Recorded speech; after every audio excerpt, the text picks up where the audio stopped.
You remember the story about the KHIDR? Yeah. Yeah? Okay. Now we're going to have another one here. It looked like the Muslim people love the KHIDR very much. Many stories about him. Yesterday we talked about why we have to hide. Remember, huh?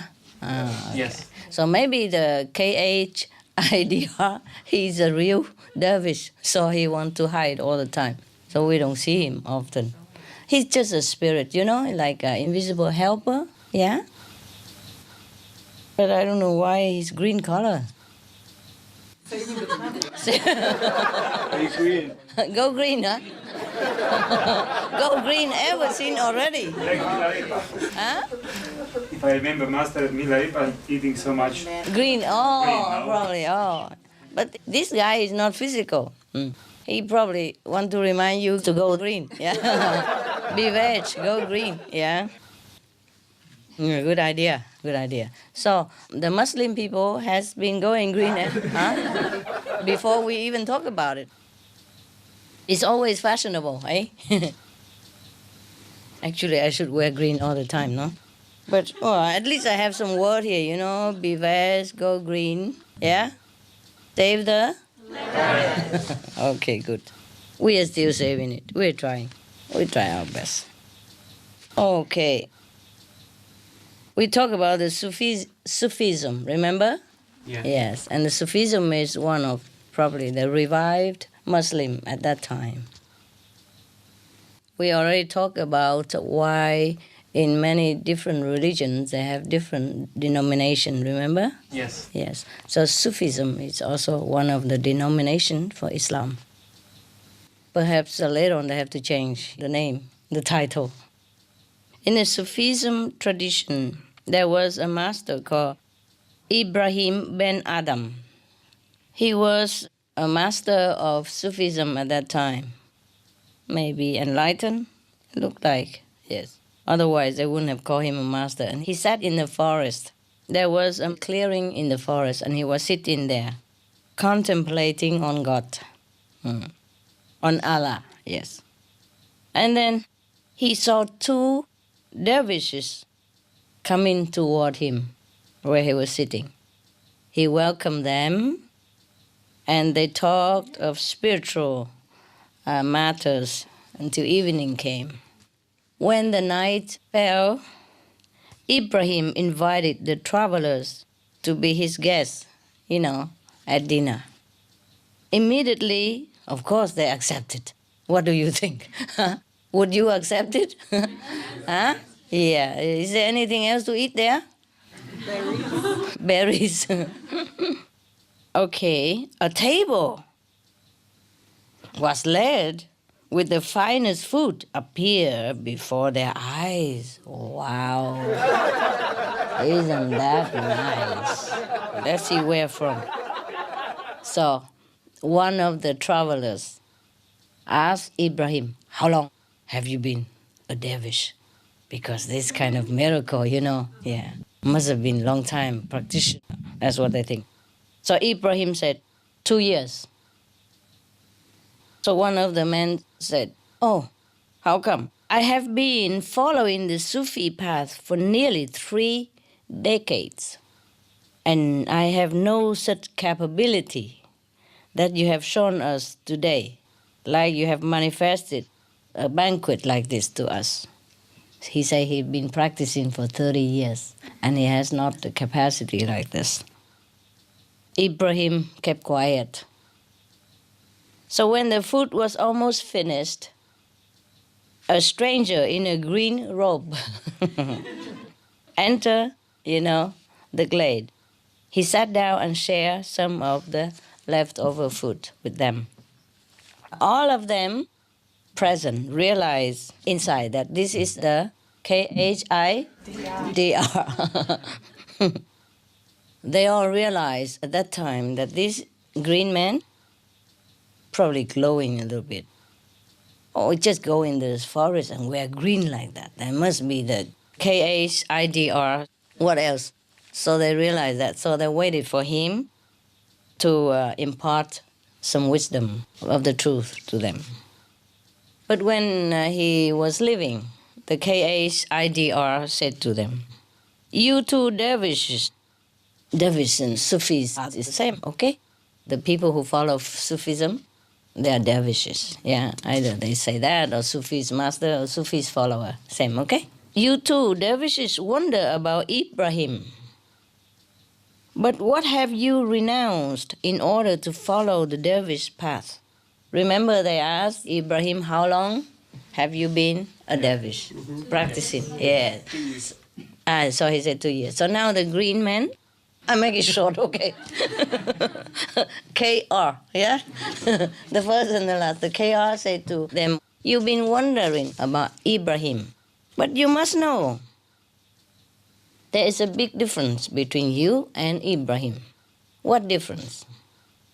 The two of you only give up the expectation of security and a very ordinary life.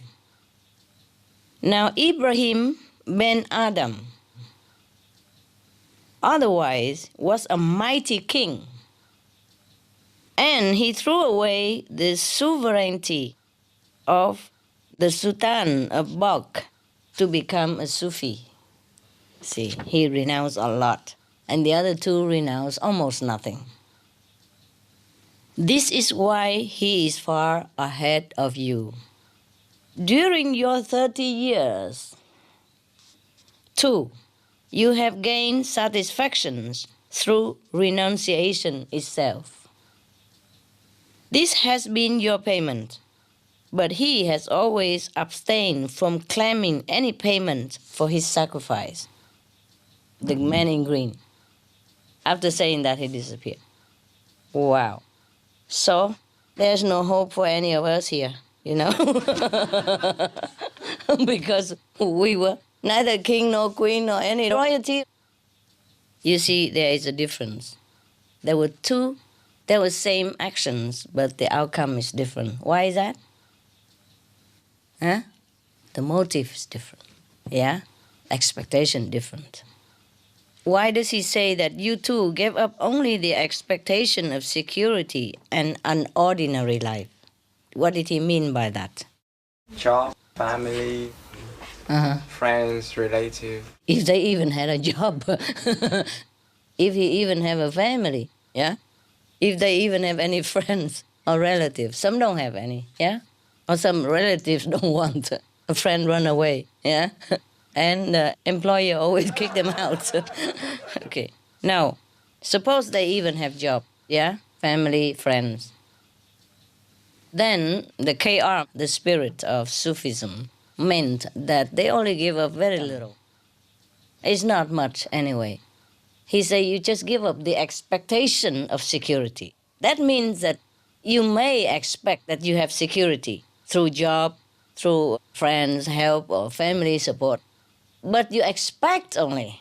That doesn't mean you guarantee you will have it. Because you see some people have a job, but suddenly they don't have job. And they have house, suddenly they become homeless. It depends on how luck turn on you, huh? Sometimes you lost your job, then you lost your house, and then your wife also gone. Yeah. Of course, where do she stay with you, huh? Mostly it's like that. And friends also say yonaran, eh? Normally. Remember the joke I told you about the bank director, yeah? The man went home and was very sad. And his wife asked him why. He said, "I lost half of my friends since I lost my job as a bank director." And she asked, "What about the other half of your friends? They don't know I lost my job yet." Yeah, that's what it is.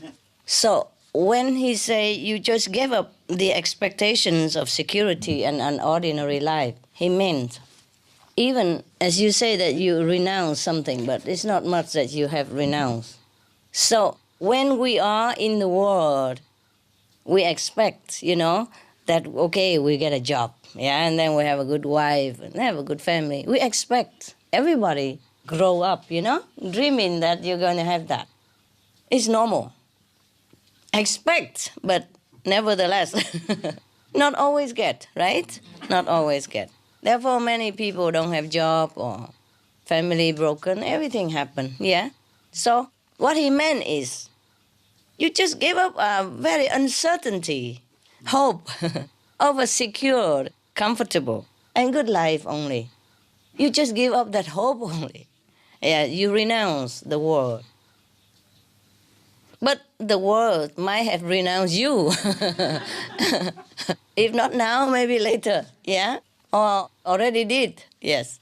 So it's not much that you say you renounce. And nevertheless, for such a little thing that you gave up, you are proud of yourself, feeling you are monks, this, monks, that. The dervishes means the monk of the order of the Sufis, the official monk, yeah? So they were proud that they have renounced everything. And they think that is like a reward to them already. They are very satisfied that they are the monks, in appearance. Like, okay, they are something, yeah? They dare to renounce the world. They did not attach to the family that they don't have. They didn't care about the money that they did not earn. They didn't cling to the house that they mortgaged, that the bank took away already. Or for example, even if we have job, we have family, there's no guarantee at all in this world. So if we renounce just a little bit like that, it's not much in any way. Even then, it's difficult, I'm telling you. The KR say that the reason Ibrahim has such a merit, and couldn't even acquire some magical power is because he renounced a lot.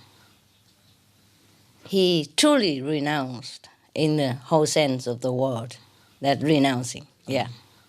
Because, to be a king is powerful, no? And you have servants, yeah? You have many wives. In the old time, all the kings have many wives, So for that reason, Ibrahim, the master, has more merit than these two. Is it fair that we judge somebody by the amount of possession that he throw away? No. Is it fair? No, is it? No, huh? No. Probably the KHIDR were looking through their heart, you see? That's why he said also that for 30 years as well, you have gained satisfactions through the renunciation itself. They took the mean for the end, you see? They think they renounce the world and that is already great. So they took too much pride in it. And that's why it's nothing. It's just ego, pure ego. Because in any country or in any period of human race, if you are monks or nuns, people respect you in any way, yeah? They bow to you, they give you whatever they have, always hospitable to you whenever you pass by their house. Or not all, but at least the one that belong to your denomination. Yes.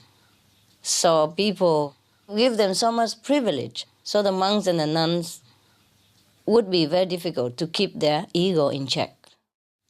This is the most difficult to renounce, the ego. Therefore, these two guys, although they renounce everything that they have, if they had any at all, they still cannot renounce the ego. Because everybody thinking, oh, they are monks, they are renunciates, they are dervish, they are holy. Yeah, they must be holy because they could renounce everything that a man cling dear to, Even if he doesn't have anything, he still can hope to have something. Even, right? And even if he didn't have any wife and children, he still can dream about it, Maybe one day he have. So, to completely give up all this hope and expectation, it is already something, no? How many people can do that? Therefore, they are revered and admired, worshipped by householders who are still thinking that they're clinging to their possession and families and affection and so on and so forth. Therefore, everywhere they go, they get the royal treatment. So how can they ever be able to cut the ego?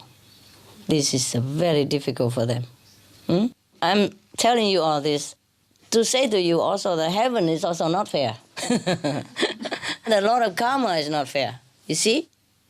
Ibrahim, the master, had this kind of magical power. It's no big deal, is it? He attained maybe astral level or a little bit above yet, so he can have this magical power. But it's already something, of course. Yeah, he needs it in the forest. He can't go shopping. No, he's in the forest. He has no car at that time. So it's good that maybe heaven reward him with this magical power so he can transform things into food. Yeah, maybe he doesn't do that every day. Maybe he does it only when he have guests to treat them, you know, good guests. So now, it's not fair, is it? Because the king, why could he be humble and satisfied now as a renunciate? Even though he looked for God attainment, yeah, to be one with God, fine. But for him, even though he renounced everything that is hard to renounce, of course, being a king and all, but still, you know, it's easier for him now because he knows everything already. He had everything already. And he knows that he could even come back if he wants to. So it's easier for him to be satisfied with less. And he has been used to with respect, yes, and revered by the whole country. So for him, probably he had enough. Yeah, he doesn't lack anything anymore inside, you know. He doesn't have the inferiority complex. He doesn't need any reverence from other people. Besides, he left the city. He went into the forest. Nobody there to test him. Yeah, nobody there to grill his humility or his ego or nothing. So it's easier for him to renounce that way, no?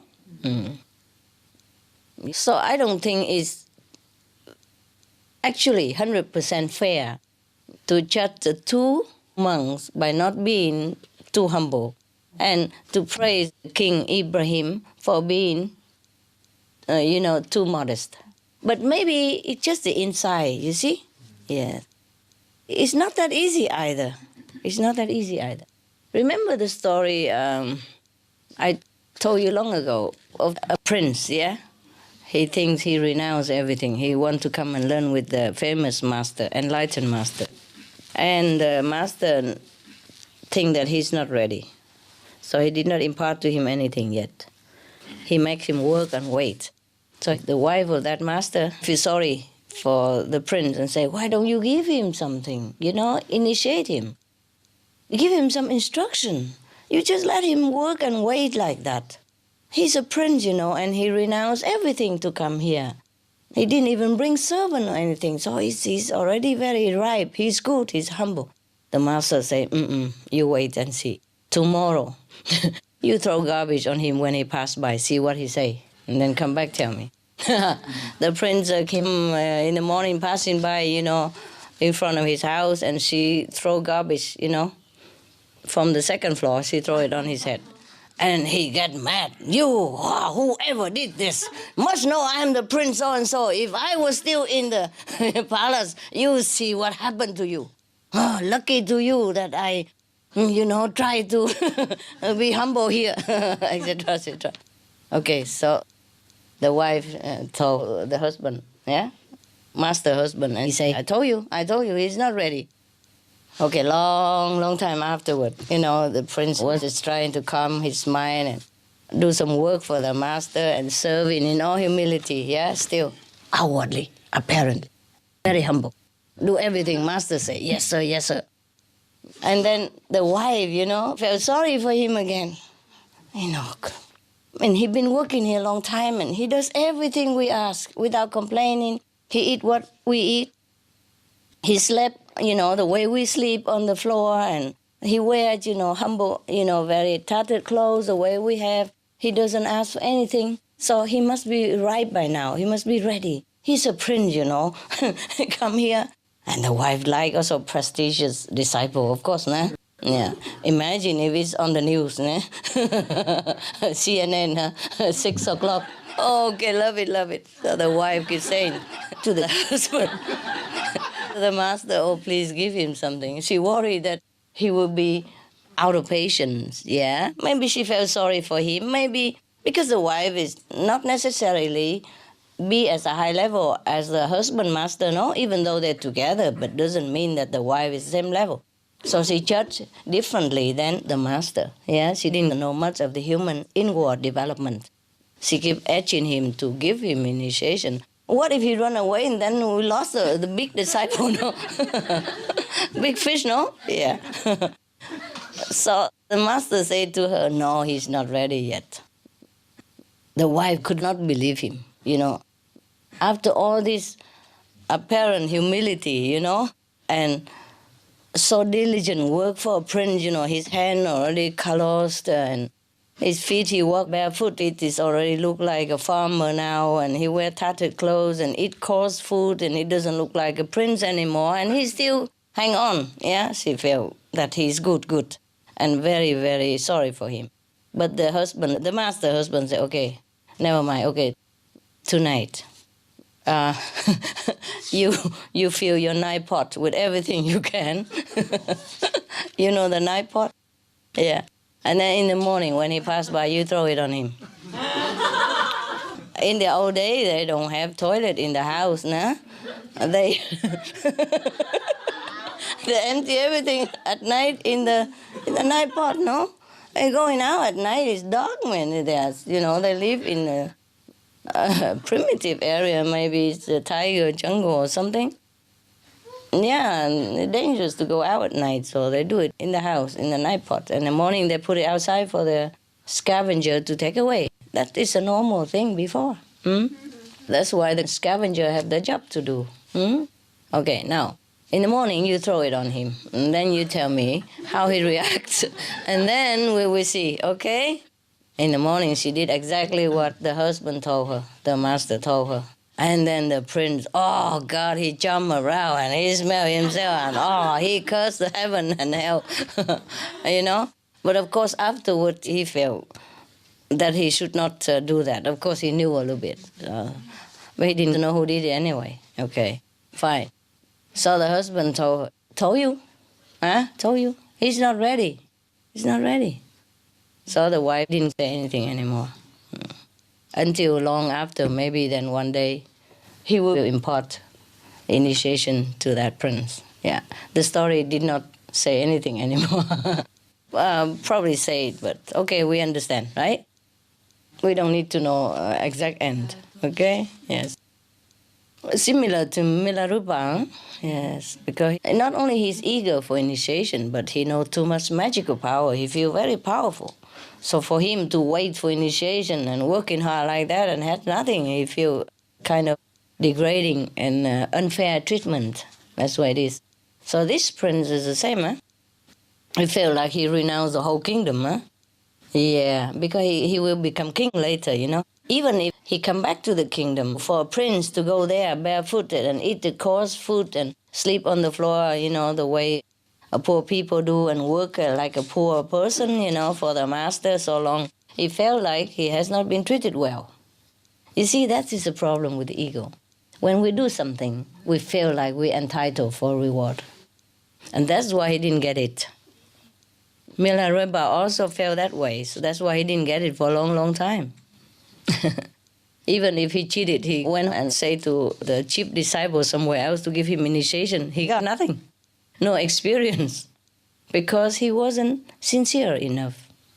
So it's probably, in this book, it's not the judgment about the two people, the two group of people action, the king and the two commoners, but it's probably more inside of them, you see? Because these two, the KR, knew their inside out, that they had been too satisfied with the great act of renunciation. So they did not progress in their spiritual practice. Okay, this magical power, it doesn't mean anything much. It's probably just a story to illustrate the attainment of the king in comparison to the attainment of the two dervish, the two renunciates. Yeah, it's just the outward symbolism of the inner attainment. It's not like in Sufism they encourage or glorify magical power. Yeah, it's just symbolic, yes. So everything we do, we have to do with the utmost sincerity and egolessness. Otherwise, we mess up more than we help. Even two actions look the same. It's not the same. The king also renounced the world. The two of them also renounced the world. But it's not really talking about materialistic possession here. They're talking more about the inside. You see, because it says that you are satisfied with your renunciation itself, proud of it. You see? Therefore, once you set your ego at some certain point of your spiritual practice, then you stop right there. You will never go anywhere. But the problem is we don't recognize our ego. If we do recognize it, then we can cut it off. But it's very difficult. We don't even know we are proud. We don't even know we have ego. For other people, maybe as plain as the nose in front of your face. It's just for yourself, it's not that clear. At home it's the same. At home it's the same. Ego is ego, no matter if you're a man or woman. It will work the same on you. Now you know, huh? Ego is the worst enemy of humankind. It makes so much trouble, cause so many war, cause so much hatred, discord around the world. It's all the ego does it, nobody else. Okay? So if we can check our ego and keep it under control, then the world will be peaceful. Never mind sitting there and praying for world peace. Don't need to pray. Just check your ego and everything will be peaceful. Yeah? Peace begins in the house, you know?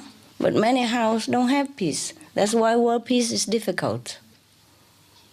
The atmosphere has to be one of peace, you see?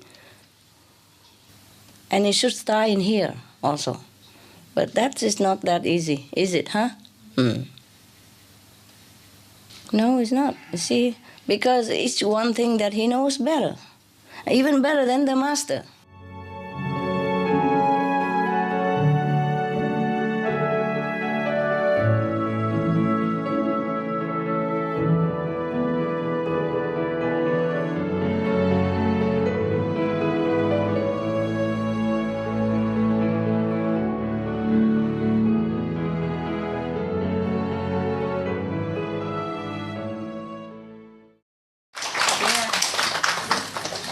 Hello. How are you guys? Good, yeah? Yes. Good food? Yes. Here, Benny, up here. Here. you can see yourself. Okay. Up. Oh, wow. Yeah. It begs to come with today. Everybody loves you, Benny. Look at that. Stay here, okay? Yeah, help me do some work. All right, good boy. Okay, bedtime story, huh? Okay, good. There were 4 dervish monks. They met each other. You know, the Muslim dervish tradition. They met each other and they decided they are going all over every corners of the world to search for some magic, you know, some stuff, some object or something, so that they can use it to help humankind. Yes. They think that they have studied everything that they should have studied. And they think if they get this thing also together to combine with their knowledge, then they will be able to serve the people the best way. So they arranged that everybody should go in different direction, and then they will meet each other, you know, maybe 2 decades later. Wow, if they're still alive, these people are very, very optimistic, huh? Well, after 2 decades plus, they met each other again at the appointed area where they have probably parted before. And the first guy from the 4 had brought with him from very far away from the northern area of the earth a magical staff. Oh, like this one, maybe. Yeah, this is a magical staff. Yeah, I want to show you, prove it to you. Look at that. See? Now I did the staff. And when I say, Om something, it comes, Om, look at that, see? See that? Very magical stuff. Huh? This one has a very big magical property. Namely, if it's too hot, it will make me cool. When it's raining, it may keep me dry. Can you imagine anything more magic than that? Huh? Any better magic? No. This is a very magical stuff that I have here, and I'm going to keep it. I won't give it to you. Huh? But I tell you where to get them. Huh? In the shop, anywhere, 7-Eleven, 24/7, or 7-Up. Okay? So now you know I have magical power, huh? All these years you have been suspected all along that I truly have some magical power. Now finally you saw it with your own eyes. Okay, tell everybody. Normally I hide my magical power, but it's a new year, I'm generous. I let you all see it, black and white, now you know, right. Not only I have magical power, I could even tell you where to get them. Huh? Wow, luckily I have a staff there. I did not know I would need it. You see, outside is dark, and I walk with Benny under my feet, so I need the staff in case it's more stable. 3 feet are better than 1, right? Remember the story I told you about the elephant? The joke, The kindergarten kid come home very excited and happy. Said, Mom, I won the first prize in the school today for correct answer.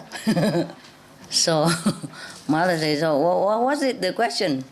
He said, the teacher asked, how many feet does the elephant have? I say 3. So the mother said, 3? Then how could you ever get the prize? Yeah, the kid said, but I came with the most correct answer. The other one maybe 2 or 7 or 8 or 10, yeah?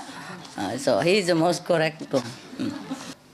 So the first one brought with him the magical stuff, similar to the one that I have just demonstrated to you. Maybe a little better, maybe cheaper. Yeah, cheaper in price, but have more magical power than mine. The staff is very special. Anyone who rode upon it could reach his destination immediately. Wow, that's a very good instrument. I wish I have one.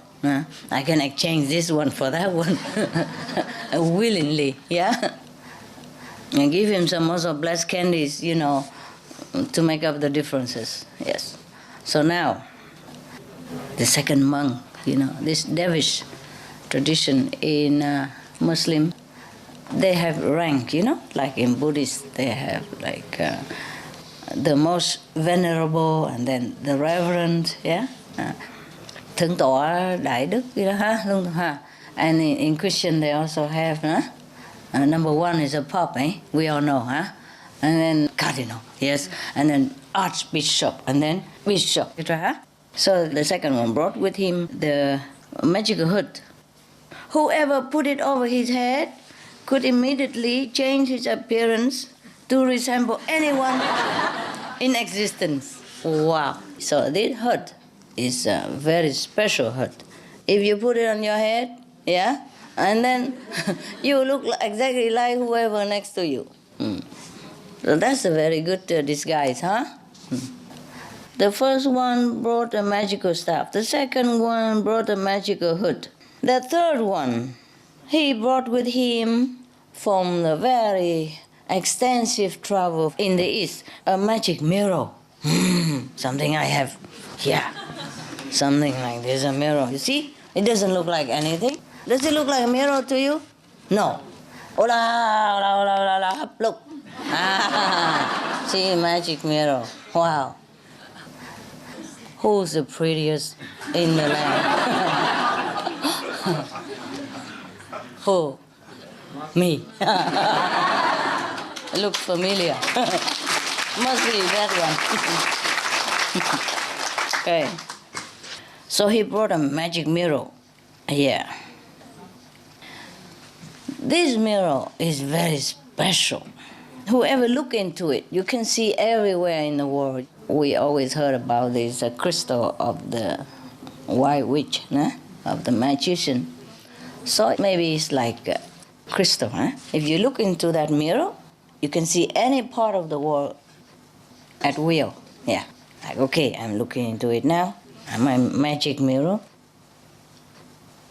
I can see any part of the world. Wow, look at this. Yeah. You see?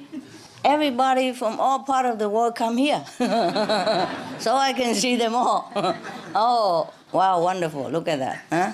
China, Vietnam, Korea, Cambodia, USA, Thailand, Singapore, South Africa, Japan, Hong Kong, Taiwan, France, yeah? Malaysia even. Oh, look at that, huh? West, east, north, south, huh? South Korea, no? Okay. North of Taiwan, no? Okay. This is a magic mirror. I can see every part of the world. Now I'm looking at USA. Look at that. See, I can see USA. South Africa, for sure. Are you in South Africa? Yes or no? Yes. Yes, see that? Are you from Thailand? See Thailand. Taiwan? See, I can see Taiwan from my magic mirror. Wow. This is truly a magic mirror. I'm telling you, you can buy them. Cheap. A few dollars. I have everything. Look, I have a staff. I have a magic mirror.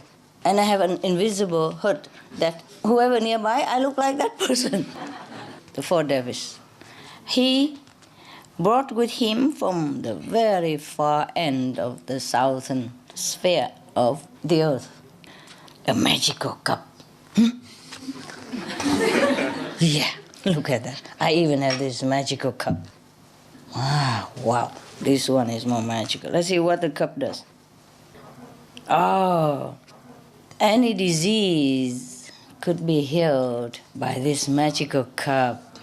Maybe not this one, the one in the book. Okay, let's see if this one can heal any disease. Maybe some of the disease. You know, like thirsty disease, yeah, dehydration disease, sleepy disease. If you put tea in it, and you won't feel sleepy and tired anymore, huh? Oh, wow, that's wonderful. And if you put any medicine in it, if you're coughing, you put cough medicine in and you drink it, then you have no more cough, right? This is also a kind of magic cup. It keeps the hot thing hot and the cold thing cold. Now, wow, I also have magical cup. Let's see what they all do with all these things. Check it out. If I'm healed of any disease first, okay? Cheers. Some kind of liquid. A little sweet.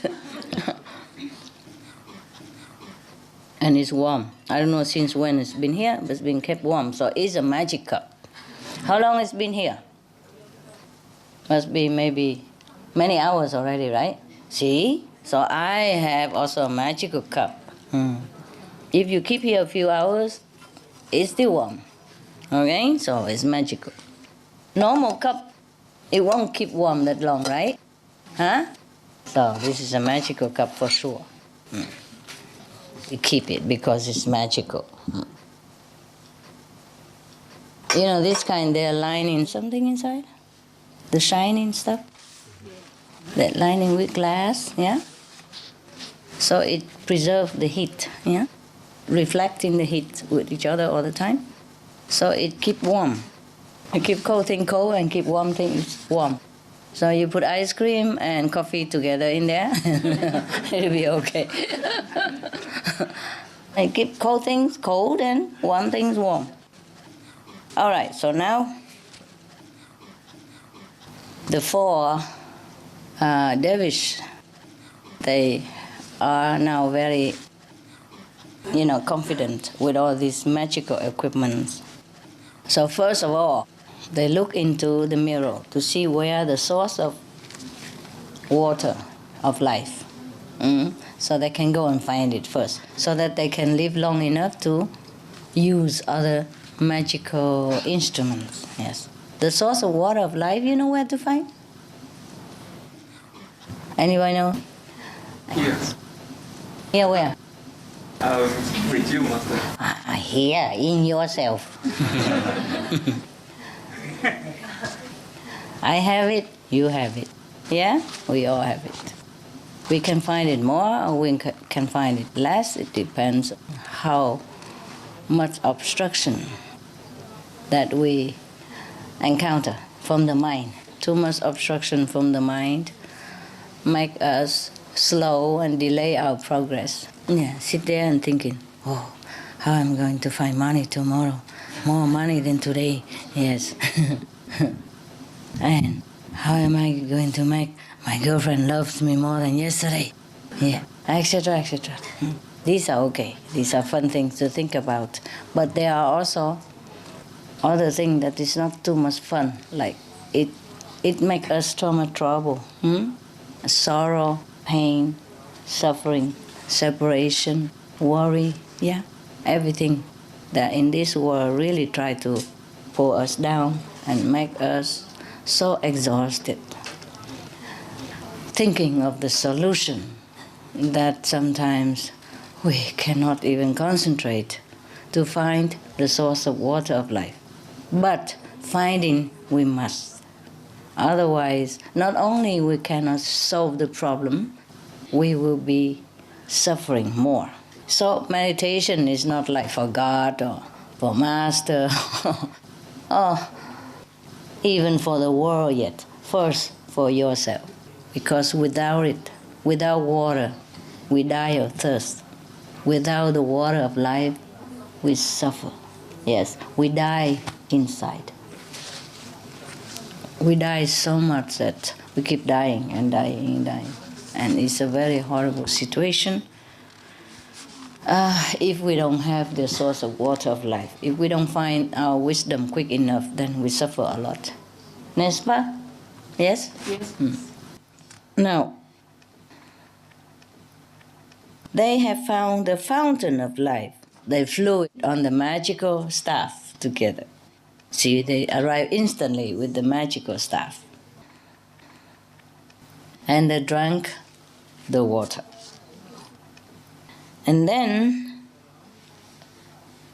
they recited some magic mantra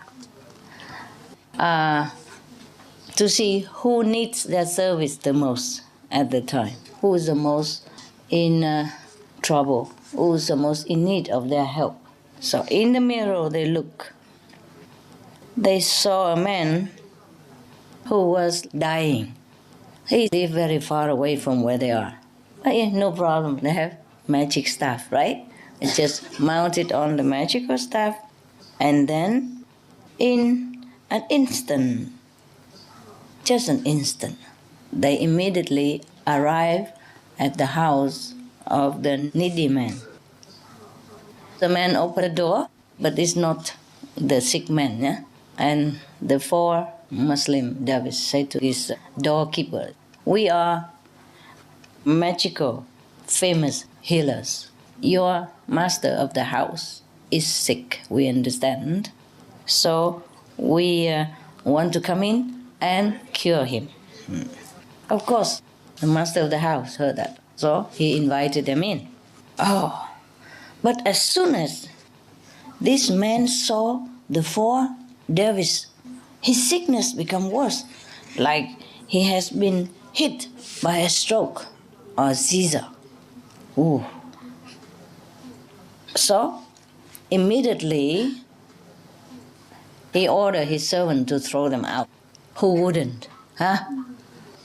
Would you? Somebody come and say, oh, he come to heal you, and when you saw them, you become worse. Your illness become aggravated. Wouldn't you throw them out? Yes. While they're being kicked out, the servant explained to the 4 monks that, the patient, the master of the house, he doesn't like Muslim. Yeah, he hates the dervishes. So now they came out, they put the hood on their head. Yeah. So they changed themselves into some different appearance, 4 completely different healers, so that the patient would feel more at ease and safe and accept their presence. Yeah, so of course, when they come in different appearances, and 4 different persons altogether have nothing to do with the previous 4 Muslims that had been kicked out. And the man accepted them, trusted them, because they appear in some form that the patient would trust. Maybe same religious order, yes, maybe same social status, yes, same clothing, or perhaps same hairdo, or even same high heels, who knows? Or same umbrella. All right, so the master of the house, namely the patient, accepted them, trusted them, because they looked like what he expected and looked like the ones that he is familiar with or would trust. Yeah, looked like trustworthy people. So he took the medicine from them. And as soon as he took something from this magical cup, he felt ever so better. Never felt so good in his life. Now, because this master of the house, the patient, he's a very rich man. After he was healed, he rewarded them with a beautiful house so that they can settle down. So they continue to stay in this house, yes, and every day they go out to different places and healing people, helping people, whoever is in need, and whoever accepts them. And so in this manner, they are serving mankind in different places, in different ways. One day, 3 of the dervishes went out, yes, and only the one with the magic cup stays at home. And then suddenly, the soldiers came to their house and arrested him, the one with the cup. He was very afraid, yes, to know what happened, but it turns out that it was nothing to worry about, because the king of that country had heard of their magical power. So he wants to take this man to the court in order to heal his daughter. Yes, his daughter is sick, that's all. Because she has a very strange illness that no other doctors can heal her. Now, he offered her some normal medicine that she has already been taking, but he put it in the magical cup. It didn't work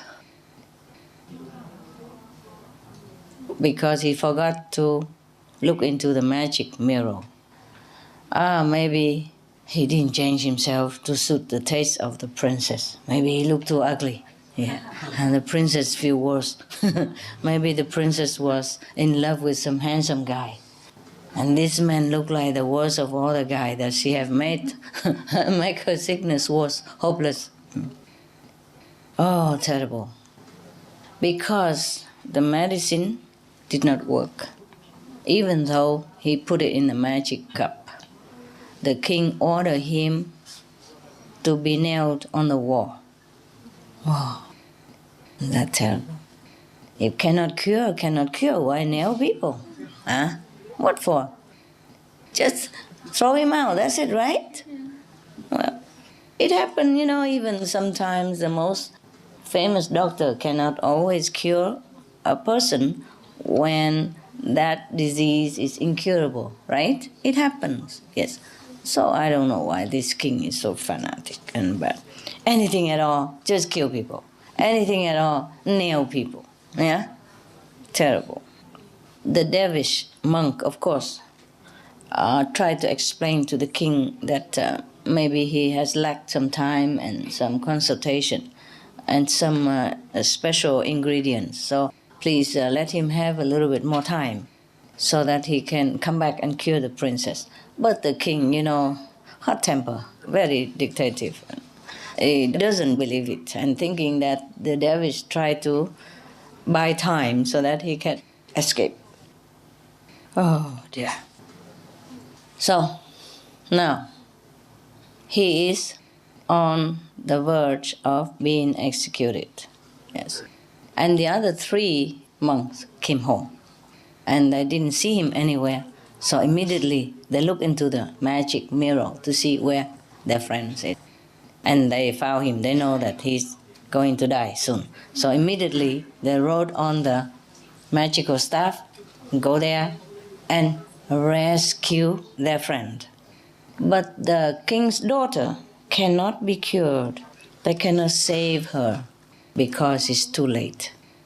Because they cannot find the magical cup anymore. Even that. And then when they look into the mirror, they saw that the king has ordered the cup to be thrown into the ocean. A very deep ocean. Now, how can you find a cup in an ocean? It's so deep. Huh? I don't know if the magical staff can bring them, through such a amount of water like that, Maybe they go, I cannot find the cup. Maybe go down, then stay there, who knows. But let's see what's going on. The deepest ocean in the world is where the cup is. Yeah, that's where the king ordered to be thrown into. What kind of king is this? Must be the king of devil, King of Maya. These stories are always symbolic. The magic cup is what? Enlightenment, no? Yeah. And the deepest ocean is what? All of our trouble, sorrow, obstruction, that we can hardly get out. Even though we know where it is, we couldn't find. Yes. So, even though they have a magic staff and a magic hood and magic mirror, it took them 1,000 years to recover the cup. No wonder. Probably they have to pump all the ocean water out. Or at least not so deep, even with magical staff. Go down in such a speed. Even then, if you go in the water, you go, right? It's so deep like that, It's not like you swim on the surface even. If it's on the surface, you can swim. However long it takes you, you can float, you can swim, and you're okay. But if you have to dive into deep ocean like that, in the old time they don't have any instrument like now, I'm sure they look all the way down. Not to talk about look all the way up as well. When somebody throws something in the ocean, it doesn't just stay like that and may be easy for you to find, no? Probably by the weight of it, it will sink into the depth of the mud or the sand, or maybe it's stuck in some cavern in the ocean, between the corals and between the octopus tentacles or whatever, or maybe the octopus was holding it. Yeah, and it's very difficult to get it from the octopus because they just sucked into the cup. No, you know that. Okay. Well, I just imagine all kind of thing could happen. In the deepest depth of the ocean, everything could happen, right? Yeah. So, see that? Thousands of years. After they had the bad experience with the princess, they made it a practice to do things more secretly. Whatever they do, they will make it look very logical, like a simple medical method or something like that. Logical, explicable way. Like if they use a cup, they would probably put some, aspirin or something in it and say, you see this medicine? Yeah, it's been known to cure so and so sickness, yeah, including headache. So if you take this, after a few hours, you will be better. Yeah. So everybody believe, oh, of course the medicine is good, good, good. Yeah? Do you understand the story? Understood. Good boy, good girl. Now, you see, this is just a parable, like Jesus often told stories to make example, to make a symbol of the point that he wanted to drive home. The cup is like the enlightenment, yes? Difficult to find, yes. Although you know where it is, it's not like you don't know, and it's obvious, yeah? But it's difficult to find.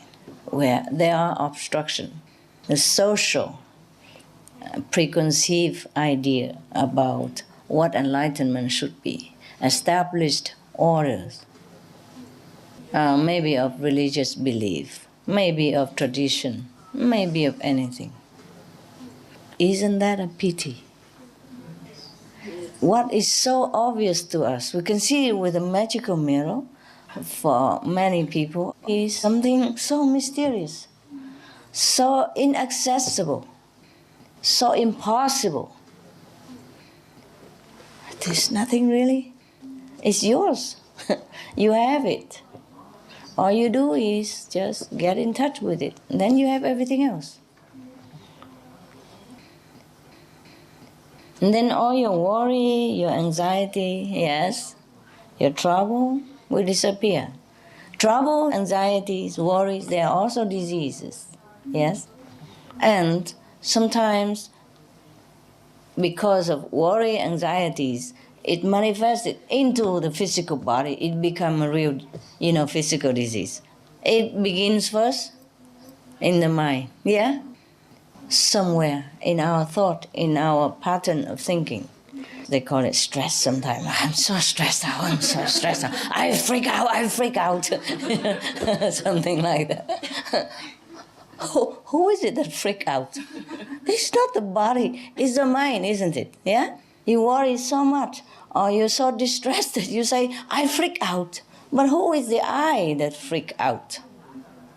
Huh? Because if it is the body, then when the dead man laying there, he still has the same body. He has the same body, but you can stay there and curse him for thousands of years. He would never move. He would never freak out. He would never stress out. That's what it is. So it is the mind that stresses itself out, or it freaks itself out. So whatever it is, it's all from the thinking first, right? Yes. It's very difficult to control that, even though we understand that. Ooh, have nothing to do with my body. Okay, you can continue worry. I go eat, I go drink, I go meditate. Difficult, huh? Difficult to say, oh, I don't care about you. I just go meditate. I just go pray. I just go listen to music. I just go dancing. Very difficult, isn't it? Yes, difficult. Okay, sometimes people think, okay, I go dancing and I forget the problem. They might forget for a few moments, few hours, and when they come back, the problem is still there, right? Again. The same. Nothing changed.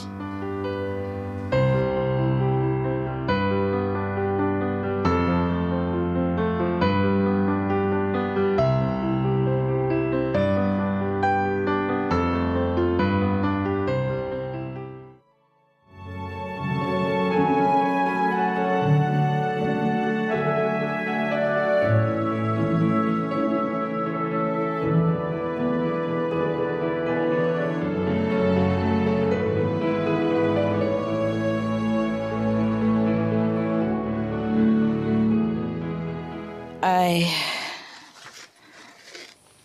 read you some story. The story of a world champion. The guy is a number one, champion, world champion. Long time ago. There was a guy. He has a lot of special talent. Yes. He is very diligent in learning. Yes. He's good with his hands. Yeah. And he's diligent. Therefore, anything he can learn. He learn fast, and he does it good. When he's only at the tender age of 20 years old, he was already famous as the most talented artisan. So he became very, very arrogant. Yes. And therefore, he decided that he's going to learn more and more of this other skill so that nobody can compete with him. Thus, he became even greater and greater, and more famous. Yes. So he packed his tent, with his steel cup. You know, the one that you use for Mary in the retreat. Yeah. And then he went all over the place to try to learn different skill and different art, of different trade. Not just in this country, but he went all over the world. Every country, every nation, every little corner, every village. If he heard of someone who was skillful in some special craft, then he would go there and try to learn it. Because he's very diligent and he has motivation to be a world champion in craftsmanship. So he learned very fast. He has the talent also to learn fast. You know, once you are used to with something, it's easier to learn other things sometimes. Like if you already know English, it's easier to learn maybe French or Spanish, or the similar European language. Okay. Not only he learned fast and master the art that he studied with anyone, but he even exceed them in a higher level, like whatever he learned from them, he became even better than the teacher. Yes. And not only he learned about the craft, handcraft and all that. Before, we only have handcraft. We didn't have machine. Anyway, he's famous for a good handicraft person. And in any art at all. Because handcraft, there are many things, like lamp, or you have woodcraft, carving, sculpturing, yes. All kind of things he can do. He learned all and he exceeds them all. He's the best. Not only that, he even knows feng shui, Yes. He even knows how to cook. Yes. He learned all the cooking, and maybe now and again he show off on the Supreme Master television. You never know. Check it out. Check it out, his website. He knows even singing. Yeah. Playing musical instrument and all that. So he's excellent in all fields. He could even play Chinese chess. And he could also play cards, like blackjack, whatever you call it, white jack and yellow jack. All kind of jacks he can play. So he really knew many things, yes. Now, he feels more and more great about himself. So he decided that, okay, he's going to go all over the world to have competition. Yes, to show off his talent, to see who can ever win him at all. He's sure nobody can, because he has learned with the best masters of all arts. And he exceeds even the masters. So who can even defeat him? Oh, wonderful. So he make a journey now. He wants to have his name carved in the tablet of history. Yeah. So he doesn't want people to forget him. I am so and so, you know. I lived 100,000 years ago. What's the use of doing that? Tell me. Any of you want to leave your name on the tombstone of history? No, huh? When you're dead, you are dead. When you're dead, you are dead, right? Correct. Thank you. Possible that when you're dead, you're still alive somehow? So, who is there to look at your name? Even if your name is carved on the greatest tombstone in the whole world, and when you're dead, can you read it? No. Maybe you can. Who knows? You're not dead yet. You don't know. Almost everyone like to leave his or her name, yeah, into the history, to the record. I don't know what for. Suppose we can eat it, then it's not too bad. Or suppose we can spend it in some way. Suppose we can keep it always in our body and our mind that we know it after we die, it would be not too bad. Maybe we could know it after we die. You know, there are ghost stories, you know? A love story, but ghost story also. So maybe the ghost, the deceased, after they die, they probably go back to their tombstone to have a look at their own name and, you know, how people revere them. Possible, eh? Possible that you will derive some pleasure after you die, if your name is on the wall somewhere. If we have not died, we don't know yet, huh? Well, we do know, right? But because when we die, we don't stay around on the planet, that's why. Every day you die, but you go somewhere else, huh? You go up to the higher level. So you probably don't know the pleasure of the guy who leaves his name on a tombstone and who hang around on the planet as a ghost. Okay, would you prefer that? Or having no name and just go straight to heaven? Yeah, that's better. Second option, eh? Much better. That's right. So, he wants to be world champion of everything. So now, one time he passed by a neighboring country, and then he saw in the crowded street of a big city, there was a man. That's a man. That was a guy. That was a guy in the middle of the crowd, in the middle of the big city. You see? So when there is a man, even in such a crowd, such a big city, you notice him right away. He's a man. Yeah. He was selling bow and arrows. Okay. This man is also a kind of repairer for this kind of thing, a bow and arrow, yes.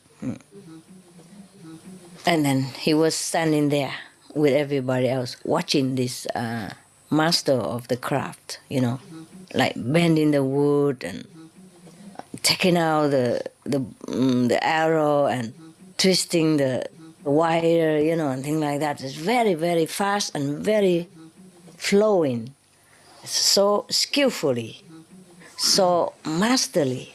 And he was standing there and he looked, he felt too bad already, that he didn't know this thing. So he was thinking to himself, if I am going to compete with him in his craft, I'm sure he will win. Yes, because he's too good, too good.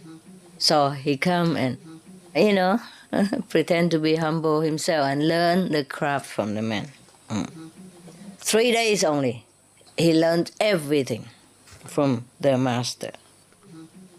Not only that, as usual, he could make it faster, better, more skillful.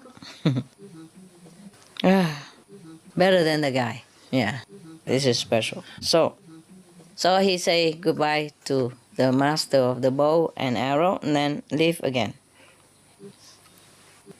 And then one day he passed by a river, so he need a boat, you know? So he was sitting on a boat.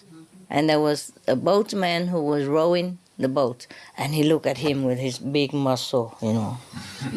The boatman with big muscle like this, you know, similar to this. See that? Yeah. So he was thinking, oh, lucky I have not dared him to compete with me in rowing boat, or else I will lose for sure.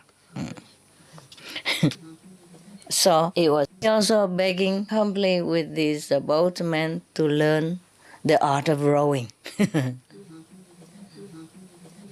Yeah, 2 days only, he succeeded in knowing how to row the boat. And even better than the teacher, of course. Huh? He's a champion, you know, he's a guy. Huh? He's a Z guy. Okay. And then one day, you know, he went past another country and he saw a beautiful palace, a royal palace with so much splendor and artistic carving and all kind of fantastic detail that he has not seen anywhere else. So he was thinking, oh, this must be an extraordinary architect. So he, of course, keep asking people about his address, his email and all that. And then finally found the architect. And also learned with this architect. And after not long, he also succeeded becoming a fantastic architect himself. Everyone, you know, with graduation, yeah. The professional architect. Now he said goodbye again and continue his way. Trying to, you know, make competition wherever he goes. He went around about 16 countries. Won so many championships. Everybody who compete with him lost, yeah, for sure. So in the later days, when anybody or the best of the artisans heard of his name, oh, they bow their head in awe already. Yes, they don't dare to go out and compete with him ever again. All of them. So now everybody praise him as the best artisan, the one who make craft, all kind of thing. He is the best artisan in the whole world. Yeah, now everybody, you know, worship him, revere him, praise him. Everywhere he goes, everybody know who he is and what he is. So he's feeling very proud and happy. For a while. You know, let's face it, even if you're the most famous person in the world, how long will you enjoy your fame? Huh?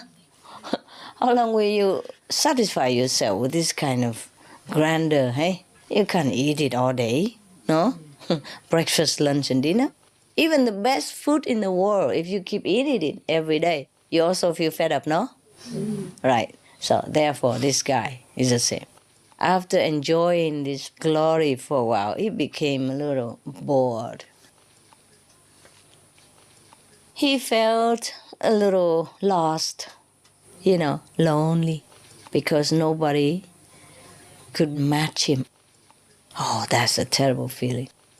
You are alone in the world, like you're on top of the mountain, all by yourself. Ooh. Wouldn't it be nice? Yeah, many of us would like that, no?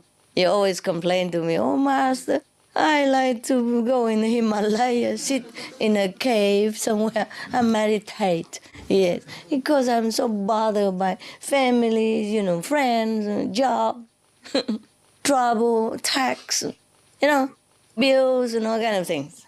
I'm fed up. I like to be alone in the Himalaya. Yeah, not long either, you know.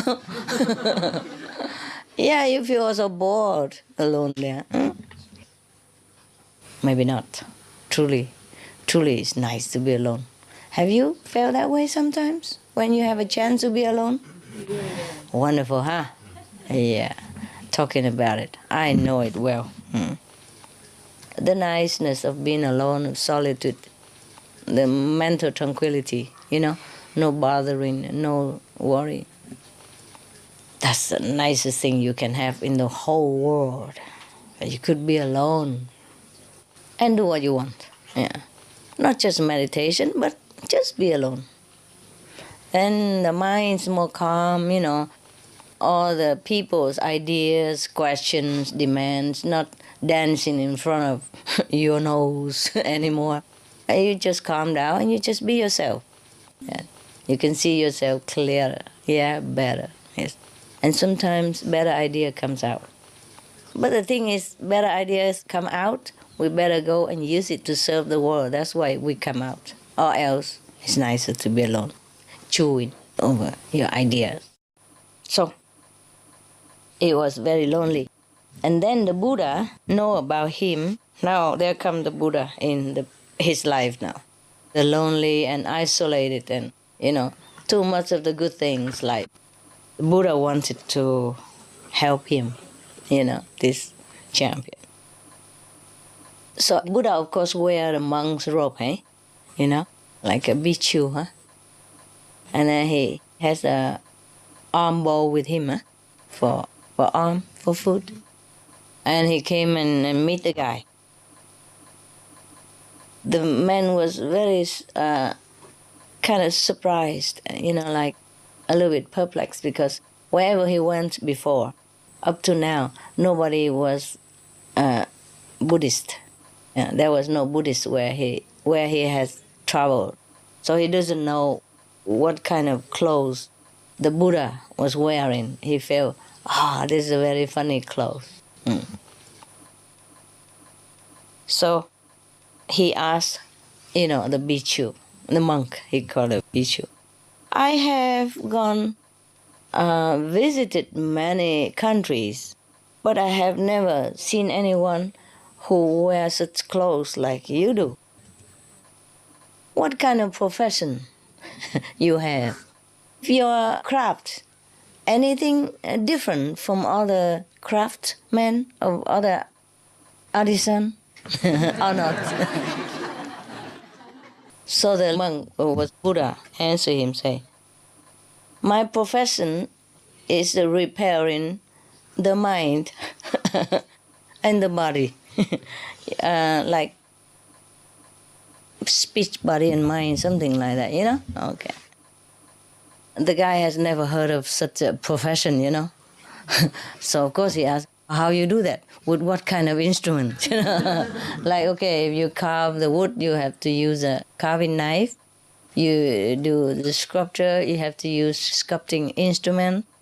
And what kind of instrument you're using to repair the body and mind? Yes, this is a very strange profession.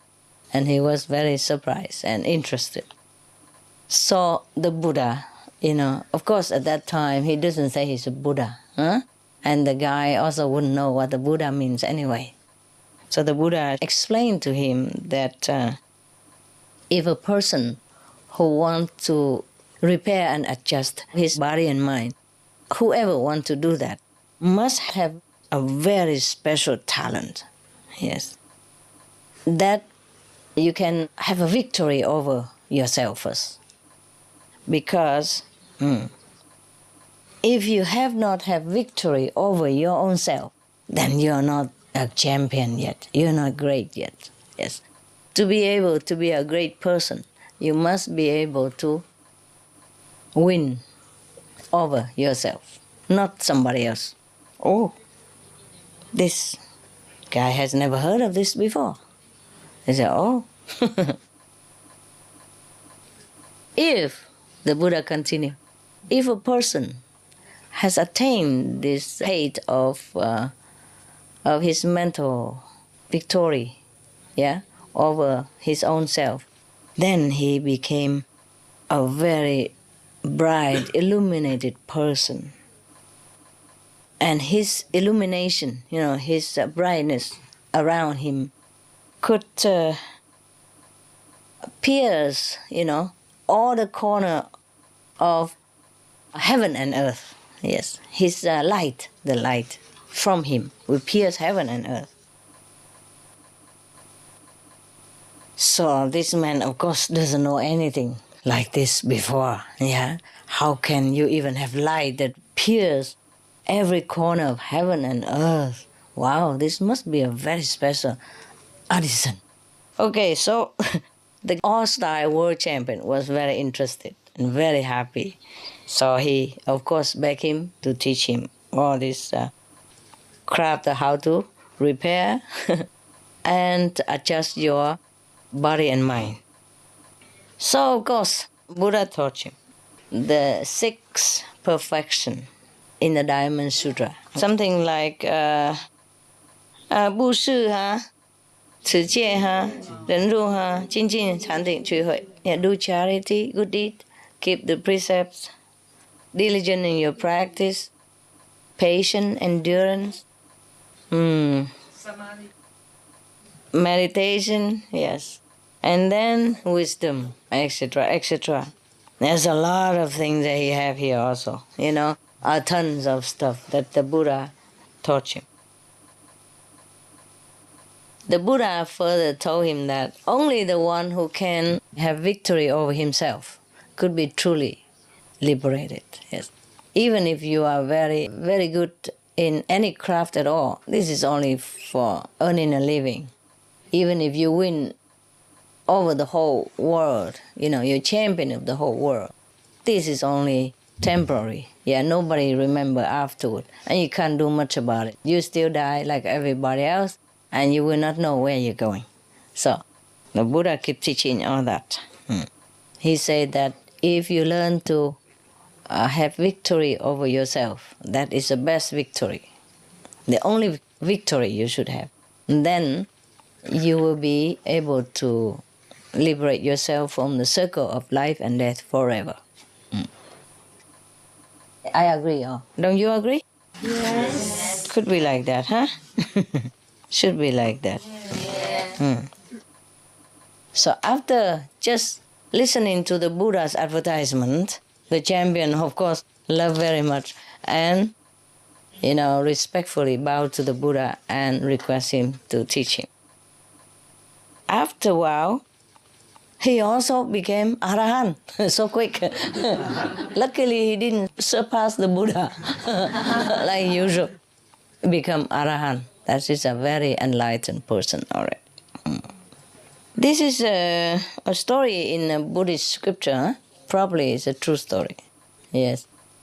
I don't know who told the story. Maybe the Buddha told his disciple and the disciple recorded. So the champion of the world became the champion of himself. Once you become Arahant, that means you have cut asunder all the ego, all the obstruction that bind you to this physical and temporary world. Even if it's temporary, but if you don't cut asunder this bondage, then it's going to bind you forever. Not just this lifetime, but later on. So the guy truly became a champion. Put it that way. And that was long time ago. Okay? I hope you became one like that. All of you. Champion of ourselves. Master of yourself. The Supreme Master. That is the Supreme Master. You know?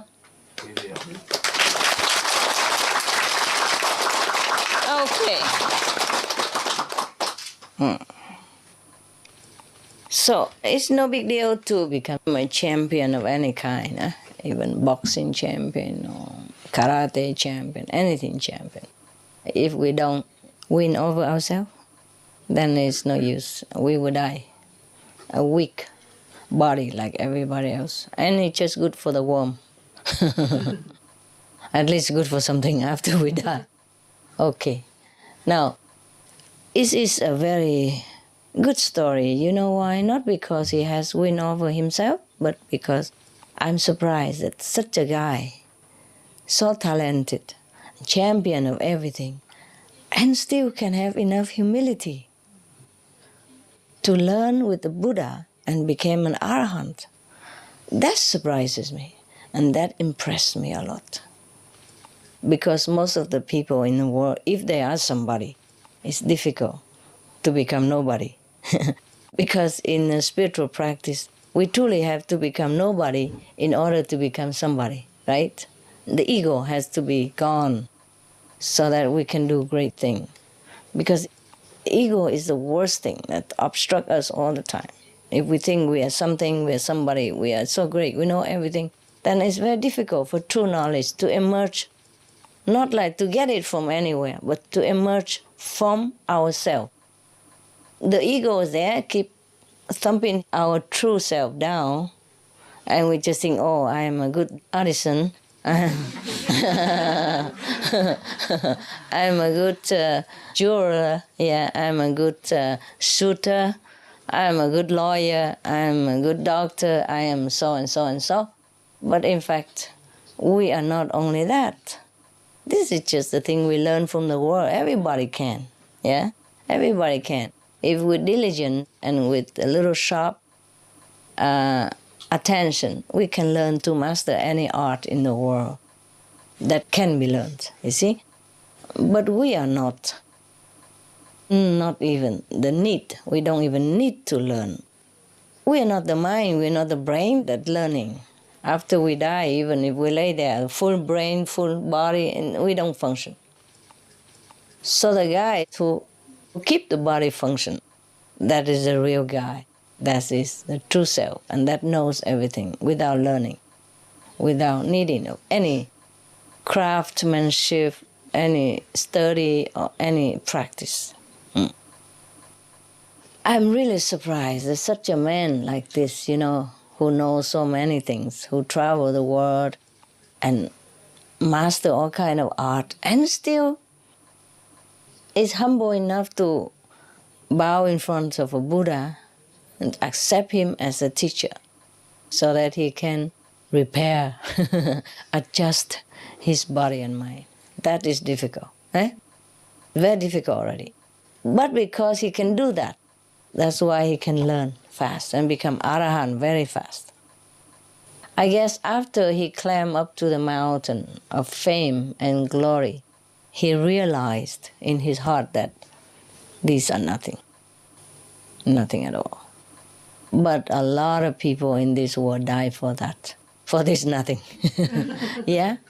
A lot of war has been fought over this nothing. A lot of life has been lost over this nothing. Fame, glory, empty stuff. Yeah, I'm not talking about like somebody is already in the position of fame and power, but truly using the position to serve others. He has to continue because he wants to help others, either to help them in time of need or help them to know themselves or help them to stand on their own feet. You see, they're already in that position, they're doing it. But these people, they truly want to serve. They don't have the heart to want to gain something, even if they had the position, great position or not great position. It's not their motive to gain some attention. In fact, these people mostly, they don't really like attention too much. They shun the publicity. It's just that they have to endure it for the sake of doing their job. Like, for example, maybe you are president of the country, huh? Yes. It's not like you really wanted to be a president. But since you are young, you already groomed in a political party, yes. And because you're good, everybody trusted you, voted, yes, you to be presidential candidate, for example, like that. Okay, then you have known nothing else, and you just have to continue with your job. But not necessarily that you want that job. You do it because people trust you, because people want you to do it, to serve the country or to serve other people, to serve the world in whatever capacity. So it doesn't mean if you are president that meaning that you really want fame and gain, and not necessary. It's in the heart, yeah? No matter what you do. It's not the outside that counts, it's the inside that you know yourself, whether you are stuck with the fame and glory or not, yes? But it happens like that. So in the old time, there are also many kings who executed his duty as a royal monarch, but not attached to that position at all. whether he has it or not. If he has it, then he continues to serve his country. If it's taken away from him, hey, go rest. Go sleep. Yes. Like King Rama, remember? Yeah. Yes. Or some of other king. In Vietnam, there was one king like that. He refused to be a king. He renounced his throne and went into a temple in a faraway mountain, remote mountain, and tried to practice Kuan Yin method. What else? What else to make the king can even be so, confident and believing that he renounced the whole kingdom just to go in the temple somewhere in the mountain to practice, huh? Without Kuan Yin method, we get bored after a while if we don't practice this method. The Kuan Yin method is the one that satisfies our longing. They make us feel okay. No matter how long we sit, we could sit. Yes. Yeah, whatever we do, we can do it. Yes, that's right. Okay, so this king in Vietnam, he renounced his kingdom, went to the temple, practiced meditation, wanted to be like a renunciate, like a monk. But, his destiny follows him.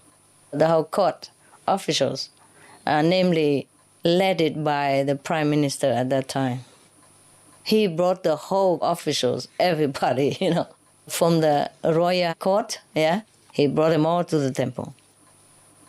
And he said, okay, Your Majesty is here, we are here. Wherever Your Majesty is, then the royal court is. So the king has to continue his duty, yeah? Either stay there or go home is the same.